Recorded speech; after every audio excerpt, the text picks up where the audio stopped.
ইসলামী ব্যাংকে ইয়ানত কালেকশন করছে, চাঁদা কালেকশন করছে, একটু দেরি হয়েছে, সবকিছু মিলে কিছু কথাবার্তা বলার কারণে বলতেছে ঠ্যাং কাটিয়ে নেবে। ইসলামী ব্যাংকে যারা চাকরি করে তাদেরকে চাঁদা দিতে বাধ্য করে জামাতে ইসলাম শিবির নামের সংগঠন। জামাত শিবির না করলে সে ইসলামী ব্যাংকে থাকতে পারবে না। কি কারণে? দুইটা সূত্র আপনার। ইসলামী ব্যাংক আসলে কিভাবে কাজ করছে, ঘটনা আসলে কি, কেন জামাতে ইসলাম ইসলামী ব্যাংক এভাবে মাখামাখি সম্পর্ক, একটা ভিডিও দেখাচ্ছি আমি। এই ভিডিও দেখলে আপনারা স্পষ্ট হবেন যে ইসলামী ব্যাংককে জামাতে ইসলাম ব্যবহার করছে তাদের ফান্ডের উৎস হিসেবে। মাঝে মাঝেই দেখেন নাবিল গ্রুপ সহ বিভিন্ন গ্রুপ হাজার হাজার কোটি টাকা লোন নেয়। এই লোন কোনোদিন আর ফেরত দিতে হয় না। এমনকি এই লোন তারা ইসলামী ব্যাংক থেকে নেন, আবার সেই লোনের টাকা দিয়ে ইসলামী ব্যাংকের শেয়ার কেনে। খুব অদ্ভুত একটা হিসাব জামাতে ইসলামের ইসলামী ব্যাংককে কেন্দ্র করে। শুধু এখানেই শেষ নয়, ইসলামী ব্যাংকের যারা স্টাফরা বেতন পায় সেই বেতন থেকে 5%, 10% ক্ষেত্র বিশেষে একটা নির্দিষ্ট হারে চাঁদা নেয়, যেটাকে তারা নাম দিয়েছে ইয়ানত। ইয়ানত হলো জামাতে ইসলামের পবিত্র চাঁদা।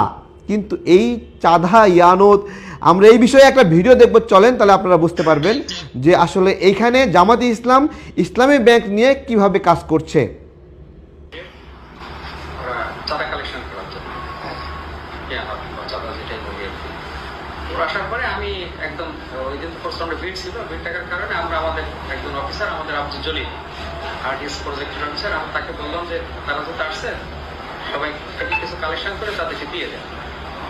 তো এই কথা বলার পরে তারা উপরে চলে গেছে। যাওয়ার পরে তারা ডেস্কে কালেকশনে গেছে। তো যখন সেলিম সাহেবের কাছে গেছে তখন সেলিম সাহেব বলছে যে আপনারা এইভাবে কালেকশন না করে ওনার থেকে যে বসান, বসে আপনারা কালেকশনটা করে দেন। তো তারা বলছে যে আমরা কোথায় বসাবো? উনি বলছে ম্যানেজার চেম্বারে বসাবো। তো এই কথা বলার পরে ওরা চলে গেছে। তো এখান থেকে 1-1.5 ঘন্টা পরে সেলিম সাহেব আমার চেম্বারে আসছে। যাকে দায়িত্ব দিয়েছিল সে অফিসার আমার চেম্বারে ঢুকছে। তো তাকে বলছে যে আপনারা, যেহেতু তারা হয়তো বোঝে না কিভাবে কালেকশন করতে হবে, আপনারা তো বোঝেন এই ভিড়ের ভিতরে একজন লোক চলতে পারে না, তারপরে এতগুলো লোক নিয়ে করতেছেন কেন? আপনারা এক বসে কালেকশনটা করে দেন। তারা আপনার তো এত বোকা না যে অনেকদিন ধরে তো চাকরি করে। এই কথা বলার পরে এই কথাটা তাদের কাছে চলে গেছে। এটা হচ্ছে ঘটনার সূত্রপাত।